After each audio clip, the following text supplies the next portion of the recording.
अस्सलाम वालेकुम। अब हम इस वीडियो में डिस्कस करेंगे पैथोलॉजी की ऑस्पी को, एक्यूट एंड क्रॉनिक गैस्ट्राइटिस। तो स्टार्ट करते हैं अब हम। एक्यूट गैस्ट्राइटिस में क्या होता है? इन गैस्ट्राइटिस मींस इन्फ्लेमेशन। एक्यूट और क्रॉनिक में डिफरेंस यही है कि टाइम पीरियड का और कुछ एक दो रिस्क फैक्टर्स का हो जाता है। ठीक है। अब इन्फ्लेमेशन ऑफ गैस्ट्रिक म्यूकोसा, ठीक है, that leads to acute gastritis, that leads to gastritis. और अगर टाइम पीरियड इंक्रीज होते तो क्रॉनिक गैस्ट्राइटिस। ठीक है। अब न्यूट्रोफिल्स प्रेजेंट हो सकते हैं, plasma cells in the lamina propria present हो सकते हैं, lymphoid with germinal centres present हो सकते हैं। ठीक है। अब पैथोजेनेसिस क्या है कि नॉन स्टेरॉयडल ड्रग्स हमने यूज़ की, हमने अल्कोहल यूज़ की, सिगरेट स्मोकिंग वगैरह यूज़ की हमने, हाइपोक्सिया हो गया लाइक, और कोई इन्फेक्शन हो सकता है। ये रिस्क फैक्टर्स हैं जिन्होंने जन्म दिया इस डिजीज़ को कि हो जाओ। इंजरी ट्रिगर फैक्टर्स हैं ये। अब इम्बैलेंस क्या आया? हमारे कुछ फैक्टर्स होते हैं, प्रोटेक्टिव फैक्टर्स, लाइक कि इस स्लाइड में आपको दिख रहा होगा कि डिफेंसिव फोर्सेस होती हैं। लाइक जब हम खाना खाते हैं वो स्टमक में जाता है, स्टमक की पीएच जब 2 हो जाती तब पेप्सिन एक्टिवेट होकर उसे हजम करता है। अब इतनी ज़्यादा एसिडिक इन्वायरमेंट को न्यूट्रलाइज करने के लिए और स्टमक वाल को प्रोटेक्ट करने के लिए डिफरेंट फैक्टर्स हैं, like surface mucus secretion, mucus आ जाता है ऊपर जो कि प्रोटेक्ट करता है। बाइकार्बोनेट का अल्कलाइन इफेक्ट होता है तो वो न्यूट्रलाइज करता होता है। ठीक है। म्यूकोजल ब्लड फ्लो आ जाता है हमारे पास, और एपिकल सरफेस मेम्ब्रेन ट्रांसपोर्ट वगैरह के लिए रखे होते हैं। ठीक है। ट्रांसपोर्टर्स होते हैं कुछ, एपिथेलियल रीजनरेटिव कैपेसिटी, एपिथेलियम अगर डैमेज होती है तो रीजनरेटिव कैपेसिटी भी होती है, और प्रोस्टाग्लैंडिन्स होते हैं। अब नॉन स्टेरॉयडल ड्रग्स यूज कर रहे हैं जिन्होंने कॉक्स 1 कॉक्स 2 को इनहिबिट कर देना है। अब उससे प्रोस्टाग्लैंडिन्स नहीं बनेंगे तो दैट लीड्स टू एक गैस्ट्राइटिस हो सकता है। म्यूकस सिक्रीशन, म्यूकस लेयर का डैमेज आ जाए, म्यूकस सही सिक्रीट नहीं हो रहा, म्यूकिन। ठीक है। जो for example in older patients mucus, mucin जो कि हाइड्रोलाइज होकर म्यूकस बन जाता है वो सिक्रीट नहीं हो रहा सही, बाइकार्बोनेट सिक्रीशन नहीं सही हो रही, जो है वो हमारे पास एच पाइलोरी ने, जो कि बैक्टीरिया की वजह से होता है, बैक्टीरिया ने यूरिएज एंजाइम रिलीज किया जिसने यूरिया को कन्वर्ट किया अमोनिया में।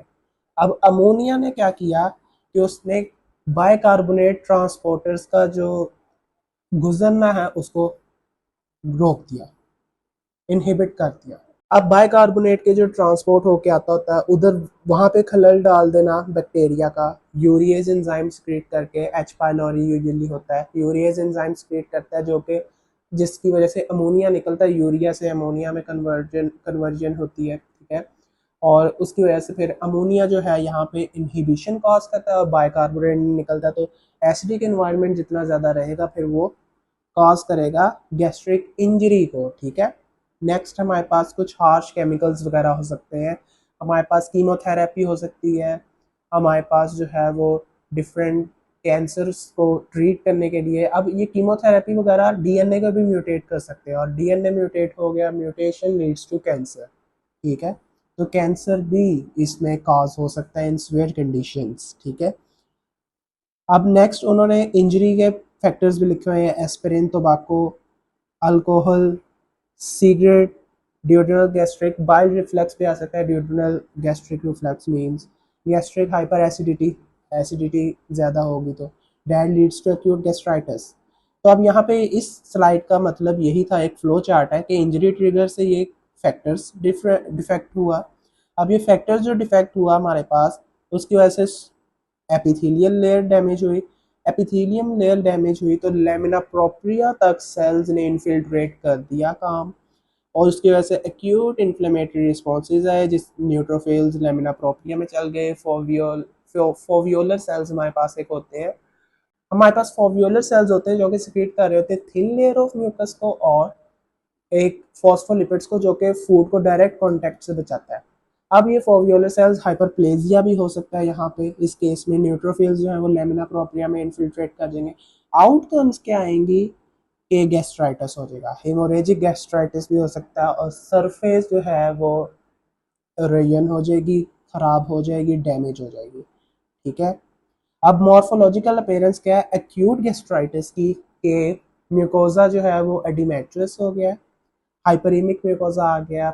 ये आपने याद रखना है क्योंकि ये क्लिनिकल सिनेरियोज में पूछे जा सकते हैं। डार्क कॉफी ग्राउंड क्लॉट्स आ गए। ठीक है।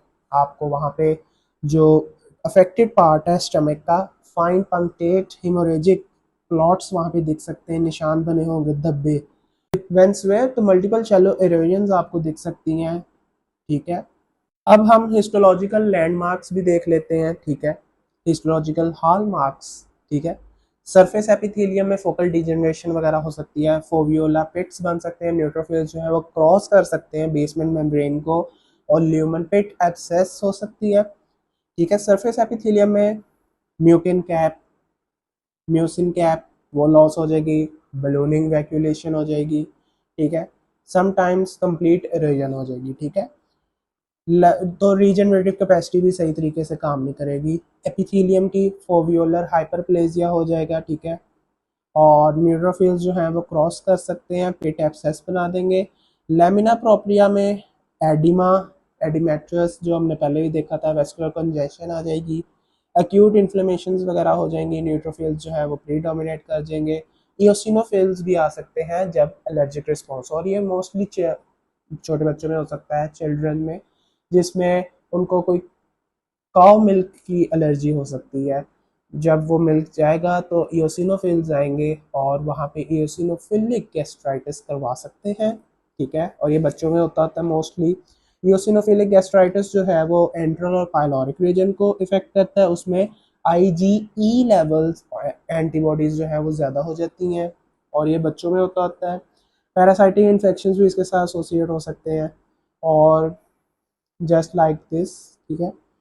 अब back to acute gastritis, muscularis mucosa और उससे भी deeper, usually spare progression to acute ulcer, ठीक है। नेक्स्ट हम मूव करते हैं।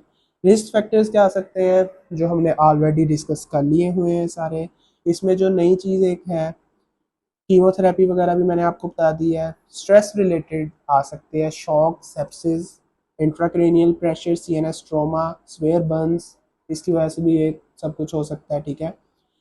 हेलिकोबैक्टर पाइलोराई, ठीक है, इसका मेन जो काम है वो क्रॉनिक गैस्ट्राइटिस में है। साइटोमेगालोवायरस भी हो सकता है, कैंडिडा फंगल इन्फेक्शन भी आ सकते हैं हमारे पास, और ये हमारे पास लेके जाते होते हैं ग्रैन्युलोमेट्रस गैस्ट्राइटिस की तरफ। ऑटोइम्यून और हाइपर सेंसिटिविटी फूड एलर्जेंस वगैरह जो है वो काम कर सकते हैं, गैस्ट्राइटिस की कंडीशन में लेके जा सकते हैं। अब हम क्रॉनिक गैस्ट्राइटिस को देख लेते हैं, जैसे कि डेफिनेशन भी आपको शो हो रही है कि persistent long standing inflammation of gastric mucosa, जो कि मंथ्स टू इवन ईयर्स। कुछ पेशेंट्स होते हैं कि वो, उनको थोड़े से भी सिम्टम्स हो तो वो फ़ौरन आ जाते हैं डॉक्टर्स के पास। कुछ पेशेंट्स होते हैं वो, अब उनके अंदर पेन को बर्दाश्त करने की इतनी हिम्मत होती है कि वो नहीं आते, और वो इवन मंथ्स टू ईयर्स फिर उनको क्रॉनिक केस का गैस्ट्राइटिस हुआ होता है, ठीक है। अब उनमें एट्रोफी वगैरह हो सकती है, उनमें इंटेस्टाइनल मेटाप्लेजिया वगैरह उस वक्त तक हो जाता है, उनमें एच पाइलोरी ने इतना इन्फेक्शन काज कर दिया होता है कि क्रॉनिक गैस्ट्राइटिस से आगे जो है वो कैंसर भी काज हो सकता है, due to intestinal metaplasia, change of cell nature, ठीक है। Autoimmune attack on parietal cells और केमिकल फिजिकल इरिटेंट्स वगैरह, ठीक है। पैथोजेनेसिस क्या है कि परसिस्टेंट एच पाइलोरी का मेन काज जो है, जो अक्यूट कंडीशंस में वो अपने सिम्टम्स इतने वैल्यूएबल नहीं करता, लेकिन जब क्रॉनिक केसेस में क्या है कि एच पाइलोरी फुल फ्लेज जो है वो सिम्टम्स काज करता है। Auto reactive T cells, autoimmune भी हो सकती है ये चीज़ें, ठीक है। क्रॉनिक के केस में क्रॉनिक इन्फ्लेमेशन, लिम्फोसाइट्स और प्लाज्मा सेल्स इसमें भी लेमिना प्रोप्रिया में पाए जाएंगे। ग्लैंडुलर लॉस हो सकता है, parietal chief cells atrophy, atrophy हो सकती है, ठीक है। और इंटेस्टाइनल मेटाप्लेजिया, गॉबलेट सेल्स वहाँ पे आ जाएंगे, ठीक है, जो कि रिस्क को बढ़ा देंगे, किसके रिस्क को, कैंसर के। एडिनो कार्सिनोमा हो जाएगा, dysplasia carcinoma, neuro endocrine tumour वगैरह आ सकता है, जो कि डिपेंडिंग ऑन द स्टिमुलस कि कितनी देर तक अब क्रॉनिक कंडीशंस में भी ले आए हैं, ठीक है। नेक्स्ट हम मूव करते हैं।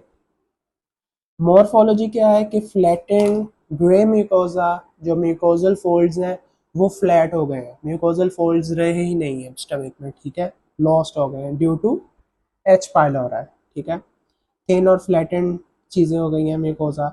माइक्रोस्कोपिकली क्या होगा कि आप जब बायोप्सी करेंगे तो माइक्रोस्कोपिकली आपको स्पाइरल शेप बैक्टीरियाज वगैरह दिखेंगे, ठीक है।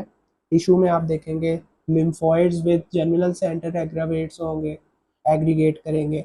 न्यूट्रोफिल्स जो है वो पेट में एक्टिव वहाँ पे प्रेजेंट होंगे बायोलॉब बना के, ठीक है। और ऑटोम्यून भी होंगे, मतलब कि intestinal metaplasia, vitamin B12, pernicious anaemia वगैरह भी काज करेंगे। और हमारे पास पेप्सिनोजन 1 की जो लेवल्स हैं वो भी डिक्रीज मिलेंगे हमें, एंडोक्राइन सेल हाइपरप्लेजिया वगैरह हो सकता है, ठीक है।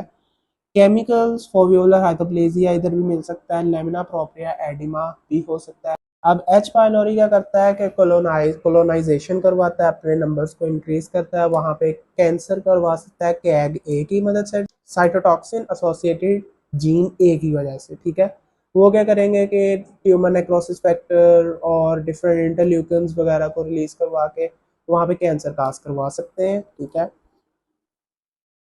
अब क्लिनिकल फाइंडिंग्स हमारे पास क्या है कि यूरिया ब्रेथ टेस्ट करवाएंगे, एच पाइलोरी यूरिएज एंजाइम को करवाएगा सिक्रीट। यूरिया जो है वो अमोनिया में होगा, अमोनिया आगे वो बाइकार्बोनेट की सिक्रीशन को रोक देगा, जिसकी वजह से एसिडिटी बढ़ती रहेगी और अल्सर्स वगैरह का भी काज हो सकता है, ठीक है। पेप्सिनोजन 1 ऑटोम्यून टाइप में आ सकता है, ठीक है। B12 डेफिशिएंसी, आयरन डेफिशिएंसी, ये मैंने आपको बता दिया कि ऑटोम्यून केसेस में हो सकता है। एट्रोफी क्योंकि हो गई है तो, ठीक है, एनीमिया के केस भी आपके पास आ सकते हैं, ठीक है। नेक्स्ट हमारे पास क्रॉनिक गैस्ट्राइटिस में क्या आ जाता है कि पेप्टिक अल्सर डिजीज, डियोडिनल अल्सर्स बन सकते हैं, ठीक है। एच पाइलोरी काज कर सकता है, एडिनोकार्सिनोमा हो सकता है, गैस्ट्रिक मार्ड लिम्फोमा और पर्नीशियस एनीमिया जो कि ऑटोम्यून टाइप में हो सकता है, और कार्सिनर ट्यूमर, एंटेरोक्रोमाफिन सेल हाइपरप्लेजिया हो सकता है ऑटोम्यून, जिसकी वजह से गैस्ट्राइटिस, क्रॉनिक गैस्ट्राइटिस से ये कंडीशंस एसोसिएटेड हो सकती हैं, ठीक है।